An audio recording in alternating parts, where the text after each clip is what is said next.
Chapter 10. Mangiyak-ngiyak na si Rinoa. Halos mag-iisang oras na rin siyang nagpapaikot-ikot sa Makati pero hindi pa rin niya makita ang The Marquis Tower. Alam din naman niya kung saan naroon ang gusali. 2 beses na rin naman siyang nakapunta roon. Ngunit parehong araw roon at kasama niya si Sek kaya hindi niya gaanong tinandaan ang direksyon. Bawat kanto na nakikita niyang pwedeng lusutan ay dinaanan na niya makarating lang sa naturang gusali. Subalit bigo pa rin siya. Dead end na ang dulo ng kanyang huling nilusutan. Pero hindi siya susuko. Hindi ang simpleng pagkaligaw niya ang makakapigil sa kanya na makita si Lantis. She was about to turn her car around when her phone rang. "Rinoa, this is Ran Fontanilla. Call me up later. I have things to do. There is a chopper coming in from you.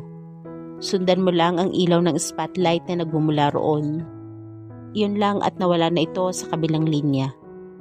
Maya-maya pa nga ay dumating na ang tinutukoy nito. Nakita niyang sumenyas ito sa kanya mula sa chopper. Nabuhayan siya ng loob. She couldn't believe it. Nagsanib pwersa ang mga Berliner boys upang tulungan siya. Mabilis na kinabig niya ang manibela at sinundan ang direksyon ng ilaw. At kung gaano siya nahirapan sa kahahanap ng tamang direksyon kanina, siya namang walang kahirap-hirap na narating niya ang harap ng prestihiyosong gusali na pag-aari ni Zek. Sumaludo sa kanya si Ran mula sa chopper nito bago siya tuluyang iniwan. Now it was just her and Lantis. "Where is he?" tanong niya. "Lantis?" Walang katao-tao roon. Marahil ay nakauwi na ang mga nag-uupisina roon. Ang nakakapagtaka lang, pati ang mga gwardya ay wala rin doon. Mabilis na hinalughog niya ang harapan ng gusali. "Lantis!" Walang sumasagot sa kanya. Hindi tuloy niya maiwasang isipin na niloloko lang siya ni Naran. Dahil kung naroon nga ang binata gaya ng sinasabi ng mga ito, bakit wala siyang makita ni anino nito? Inilabas niya ang kanyang cellphone at kinontak ang mga ito ngunit puro recorded message na unattended or out of coverage area ang sumasagot sa kanya. Ang duda niya ay sinadyang i-off ng mga ito ang mga cellphone ng mga ito. Now what? For the second time, she was back to square one. Nanghihinang naupo siya sa unang baitang ng harapan ng The Marquis Tower. Nakakapagod umasa at pagkatapos ay bigla na lang mabibigo, kaya magpapahinga na muna siya para mag-recharge. Pagkatapos niyon ay sisigi na uli siya. "Pambihira ka naman, Lantis." Reklamo niya habang nakatingala sa langit. "Naligaw lang ako kaya ako tumagal. Hindi ka naman matyagang maghintay. Mabuti pala at wala akong suot na relo ngayon." Sa likuran niya nang galing ang baritonong tinig niya iyon. "Hindi ko na napansin na matagal na pala akong naghihintay." Hindi siya kumilos sa kinauupuan. She didn't have to turn around to know who it was. Sa mabilis pa lang na pagpintig ng kanyang puso ay kilala niya kung sino ito. Maya-maya pa ay nagpakita na ito sa kanya. "Kung hindi pa pala ako nagpatulong kay Yoji na lumabas sa telebisyon, hindi ka pa magpapakita sa akin." Tila nagtatampong sabi nito. "Hindi naman ako nagtatago sa iyo Pero ayaw mong magpakita sa akin. Ilang beses kitang sinubukang tawagan para kausapin, laging out of reach ang cellphone mo. Sa bahay ninyo at sa mga shops mo, laging sinasabi ng mga tao roon na wala ka. Hindi ako naniniwala sa kanila. You were aware that I didn't want to see you for a while, Lantis. Kaya hindi ka na dapat nagtaka sa mga nangyari." "I know. But it had been 3 days, Rinoa.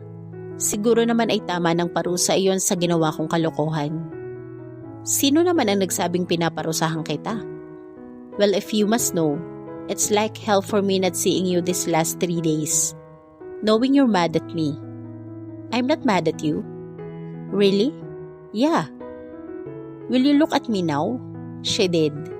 He wasn't smiling but it was enough that she could see his chinky eyes again. And the cutest face in the world for her.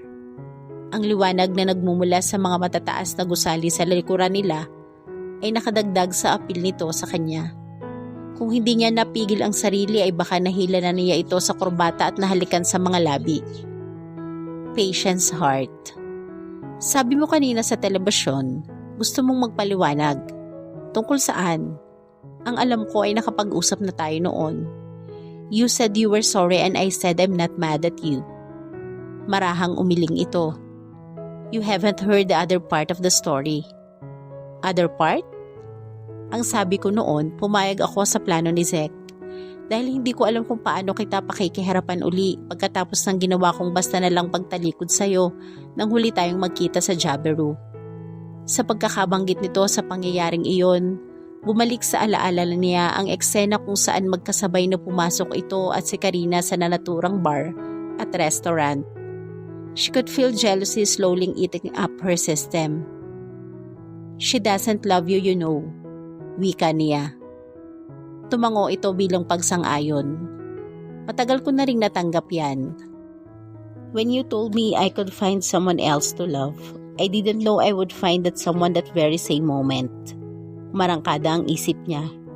Nang sabihin niya iyon dito, sino pa ba ang babaeng nakita nito noon? You're in love with that Cathy? Kung malapit lang ito sa kanya ay nahampasan niya ito sa inis. Ang sarap mo talagang batukan. Bakit? At saka sinong Cathy ang tinutukoy mo? Yung bruhang babaeng fiancé ni Henry na may crush sa'yo.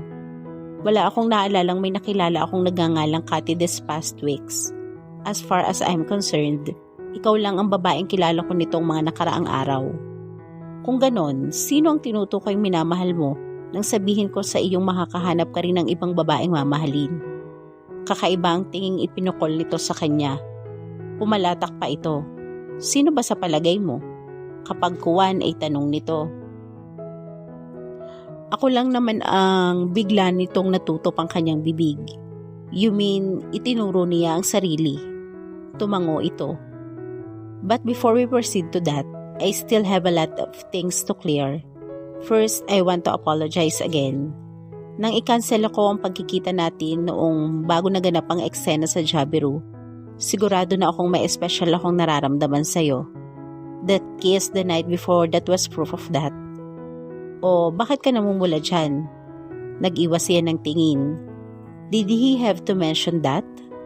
There's nothing to be ashamed of, he said. His voice had a hint of amusement in it. Anyway, I didn't mean to lie to you then. Nang makita ko kasi si Karina na malungkot na lumabas ng restaurant, I knew I had to comfort her. Not because I was still in love with her or anything but mostly because I don't want to see a woman crying. Hindi ko naman akalain na tatawagin siya na Sofia habang magkasama kami at papupuntahin sa Jabiru kung saan naroon ka rin. Nanunulis na ang uso niya sa selos. Talaga naman kasing nasaktan siya nang malaman niyang nagsinungaling ito sa kanya noon. At ang kaalamang ibang babae ang iniharap nito sa mga kasamahan nito sa BBC ay sobrang-sobra ng pasakit. Katatapos lang niyang magpalit ng walang kwentang nobyo niya sa ibang babae. Pagkatapos ay malalaman niyang hayun at ipinagpalit naman siya ni Lanti sa ibang babae. Talagang nakakasama ng loob. Alam kong dapat doon pa lang ay nagpaliwanag na ako sa iyo at humingi ng paumanhin sa nangyari. Patuloy nito. Pero nawala na iyon sa isip ko nang ipakilala ka ni Sofia bilang pinsan ni Zek. Medyo sumama lang ang loob ko noon dahil ang ibig sabihin kasi ng pagiging magpinsan niyo ni Marquez ay hindi kita pwedeng mahalin. I'm sure you know what I mean. That's too lame, Lantis. I know. Kaya nga paglabas ko noon sa Jabiru, ay gusto ko na uli kitang halikan. Because the moment I walk out of that place, I knew I had left my heart there with you. Kung ganon, bakit hindi ka bumalik? I wasn't ready to get hurt again, Rinoa. The mere fact that you have a strong blood relationship with Zek was enough reason why I should stay away. So, what's with you pretending you have amnesia? I can't stay away. It was a plain and simple answer, but it meant so much to her. Napatunayan ko iyon na magpanggap akong may sakit. Hindi ko gusto na nagsisinungaling ako sa'yo pero ayoko namang malayo sa'yo nang hindi mo man lang nalalaman ang nararamdaman ko. So I took that opportunity. Hindi totoo ang sakit ko pero ang lahat ng sinabi at ipinakita ko sa'yo noon sa flower farm ay totoo. She slowly turned to him. Sa malayo ito nakatingin na tila ba kay lalim ng iniisip nito. Maya-maya ay nagpatuloy ito. Alam ko naman na hindi ka naniniwala sa mga sinasabi ko. As for me, I fully believe when you told me you love me. He took a deep breath. Ipaalam ko na sana sa iyo ang lahat ng mga sandaling iyon, kaya lang may isa ka pang sinabi na nagpabago sa isip ko. You said that I had hurt you. Hindi ko alam iyon at hindi ko sinasadya. Kaya ang sabi ko na lang sa sarili ko, kailangan kong bumawi. Ginawa ko ang lahat ng paraan upang maramdaman mo na mahal din kita. It was just unfortunate that it was the right place at the wrong time. And that address? Hindi na ako nakatiis noon. I knew I had to tell you the truth. Mali pa rin ang timing ko ngayon pero wala akong pakialam. Gusto ko nang matapos ang pagpapanggap ko at humarap sa'yo kung sino talaga ako. Now, I'm here in front of you with no more pretensions. Wala na rin akong pakialam kung kamag-anak mo pa ang iba pang miyembro ng BBC, except me. Of course. At kung sakaling may isa man sa kanila ang humadlang sa atin ngayon, hindi na ako mangingiming makipagbasag ulo. I love you and I'll fight for it. Anytime, anywhere. Totoo na ba talaga yan? Cross my heart. Lumapit ka dito sa tabi ko. Mabilis naman itong lumapit sa kanya. Once upon a time, naniwala rin ako sa mga sinabi at ipinakita mo sa akin doon sa flower farm. Talaga? How can I not be when every time you tell me how beautiful I am and that you love me for who I am, you would keep deep into my eyes? You have beautiful eyes, plus the fact that you really do know how to deliver your lines. Ilang beses ko bang sasabihin sa iyo na hindi ko na kailangang mambola sa tuwing bibigyan kita ng compliments? Talaga namang maganda ka, inside and out. Oo na, naniniwala na ako. Rinoa, oh, kidding aside, what? I love you, I really do. Biglang kasagutang kinabig niya ang mukha nito at maaaring hinalikan ito sa mga labi. Nasa public area sila at maaaring may ibang taong makakakita sa ginagawa nila. Care ko, aniya sa isip. Mamatay sila sa inggit. Mukha namang nakabawi na ito sa pagkabigla dahil ipinulupot nito ang mga braso sa kanyang bewang at tinugon ang halik niya na mas mapusok at makapagpugtong hiningang halik. And with that every touch of him, with every taste of his lips, lalong tumitibay ang paniniwala niyang ito na nga ang lalaking nakatakda para sa kanya. Pareho nilang habol ang hininga na maglayo ang kanilang mga labi. Oh wow, sambit niya. That was... I know. Nakangising sagot nito. You're the most amazing woman I ever met, Rinoa. No wonder I fell in love with you. The moment I noticed your cute little trash hanging on the transom window of my hotel suite. Naman, huwag mo sanang ipailala iyon. She found comfort in his arms so she leaned more against his strong and broad chest. Ang bilis ng tibok ng puso mo. That's what you do to me. He kissed her on top of her head. Ang akala ko kanina, hindi ka na darating. Medyo kinabahan ako kaya nagtago na muna ako para kung sakaling hindi ka nga magpakita ngayon. Sasarilinin ko na lang ang kabiguan ko. Ayokong kaawaan ako ng ibang tao. Nauna na nga akong nagtapat sa'yo, nagdududa ka pa rin. I can't help it. Lantis, huwag ka na uli magpapanggap na may amnesia ka ha. Bakit naman? Hindi na kasi bebenta yun sa akin. Tumawa ito. Ang totoo, nag-alala kasi ako noon sa'yo ng husto. Lalo na nang malaman kong totoo ang naging hostage taking mo sa Germany. Pangako, wala nang amnesia. Hindi na rin ako magiging biktima ng hostage taking sa ibang bansa. Dahil mula sa araw na ito, dito na ako sa Pilipinas mananatili for good. He lovingly tilted her chin to face him and looked her deep into her eyes. Sa piling ng babaeng mahal ko. Ramdam niyang tumagos sa kanyang puso ang mga sinabi nito. Pinapaiyak mo naman ako eh. Mamaya na. Inalalayan siya nitong makatayo. Hindi pa ako tapos sa drama ko. Ano? Hindi pa ako nakakapag-propose sa'yo. Propose? As in? I want to make it grand. After all, I'm the one of the billionaire boys.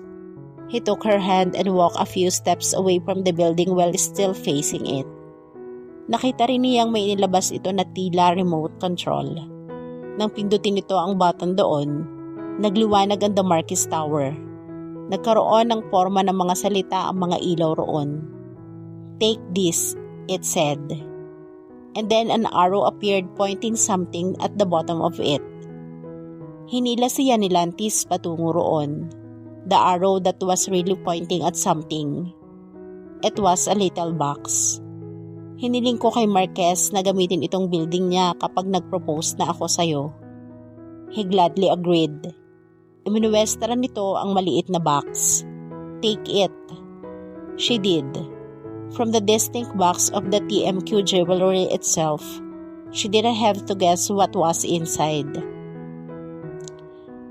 "Ayoko yatang buksan, Ania. Come on, Rinoa.